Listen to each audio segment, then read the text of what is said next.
Halo, saya Safira Clara Zahra dengan NIM 150222336 dari kelas KM 4601 akan menjelaskan tentang isu fatherless dalam perspektif konstruktivisme.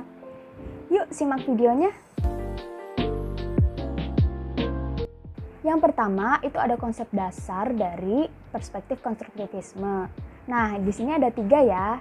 Yaitu yang pertama ada konstruksi sosial, di mana konstruktivisme menekankan bahwa pengetahuan dan makna tidaklah ditemukan secara objektif di dunia luar, tetapi mereka juga dibentuk melalui interaksi sosial dan konstruksi yang kolektif. Yang kedua ada subjektivitas, di mana perspektif konstruktivisme mengakui bahwa pengalaman dan pemahaman individu adalah yang subjektif. Nah, setiap individu membentuk pemahaman mereka sendiri tentang dunia berdasarkan latar belakang, keyakinan, nilai-nilai, dan pengalaman unik mereka. Dan yang ketiga ada konteks sosial dan budaya, di mana konstruktivisme menekankan peran penting konteks sosial dan budaya dalam membentuk pengetahuan dan makna. Norma, nilai-nilai, bahasa, dan praktis sosial dalam masyarakat mempengaruhi cara kita mempersepsikan, memahami, dan menginterpretasikan dunia di sekitar kita. Isu fatherless merujuk pada situasi di mana seorang anak tumbuh tanpa kehadiran atau keterlibatan ayah dalam kehidupannya. Ini bisa terjadi karena berbagai alasan termasuk perceraian, pemisahan pasangan, kematian ayah, atau ketidakadaan ayah secara fisik atau emosional. Sebenarnya apa sih penyebab munculnya keadaan tersebut? Nah, salah satunya adalah adanya budaya patriarki yang masih melekat di masyarakat Indonesia. Budaya patriarki meyakini bahwa laki-laki bertanggung jawab pada urusan nafkah, sedangkan untuk urusan rumah dan mengurus anak adalah tanggung jawab perempuan. Belum lagi soal angka perceraian yang tinggi ya. Menurut laporan Badan Statistik Indonesia, kasus perceraian di Indonesia tahun 2022 meningkat dari tahun sebelumnya, yakni mencapai 516.000 kasus. Nah, penyebab utamanya adalah karena perselisihan dalam rumah tangga yang terjadi terus-menerus tanpa rukun kembali. Jelas hal tersebut akan menghambat perkembangan anak secara psikologis. Padahal ayah dan ibu juga sama-sama memiliki peran yang penting untuk tumbuh kembang anak. Tentunya ketidakhadiran sosok ayah memiliki dampak yang signifikan bagi keluarga dan anak. Berikut ada beberapa masalah yang mungkin muncul.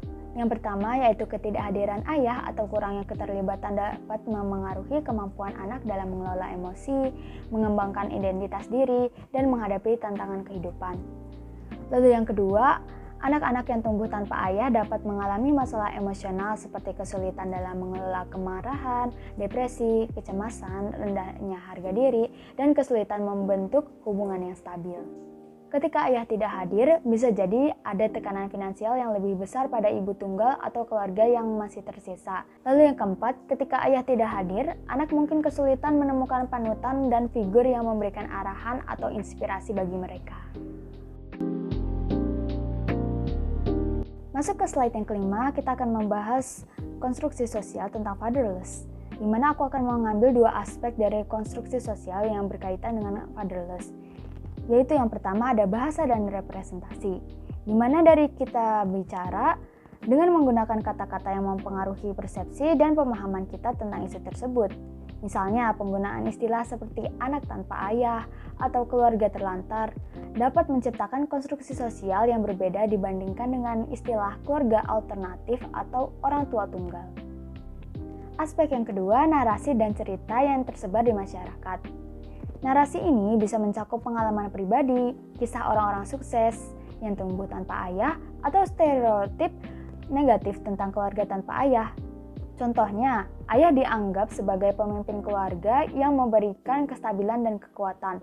Nah, narasi yang dibawa itu adalah fatherless seringkali dipandang sebagai kehilangan yang fatal, karena hal tersebut akan berdampak pada anak-anak yang dianggap rentan terhadap masalah perilaku, kegagalan akademik, atau gangguan emosi karena kurangnya sosok ayah.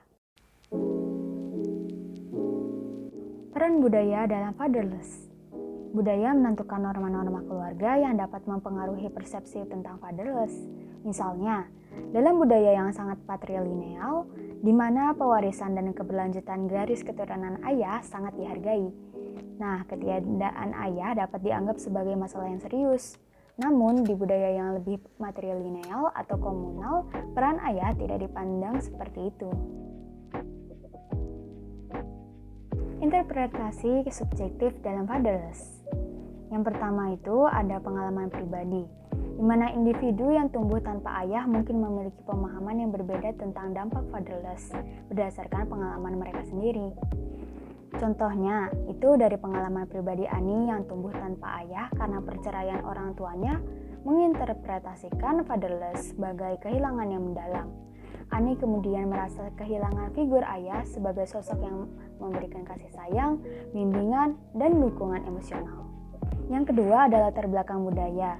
Sesuai dengan penjelasan di slide sebelumnya, budaya memiliki norma dan nilai-nilai yang unik dan hal itu dapat membentuk cara individu memandang peran ayah dan konsep keluarga. Kita masuk ke sesi yang paling dinanti-nanti nih, yaitu studi kasus dan penanganannya. Sebuah penelitian menemukan bahwa anak-anak yang tumbuh tanpa ayah dan mendapatkan dukungan emosional yang baik dari ibu mereka memiliki kemungkinan yang sama untuk berkembang dengan anak-anak yang memiliki kedua orang tua. Dalam hal ini, konstruksi sosial tentang fatherless dapat berfokus pada pentingnya dukungan keluarga dan peran ibu dalam memenuhi kebutuhan anak. Cara penanganan isu fatherless bisa beragam. Salah satunya dengan melakukan kampanye media sosial yang bertujuan untuk meningkatkan kesadaran tentang isu fatherless dapat menggunakan narasi dan cerita nyata untuk mengubah konstruksi sosial yang negatif atau merugikan. Kampanye ini dapat menggambarkan berbagai pengalaman individu yang tumbuh tanpa ayah, termasuk kisah keberhasilan, ketahanan, dan kehubungan positif yang mereka bentuk dengan figur lain dalam hidup mereka. Nah, kita bisa lihat ya contoh-contoh di Twitter ini curhatan-curhatan tentang anak-anak yang hidup tanpa ayah.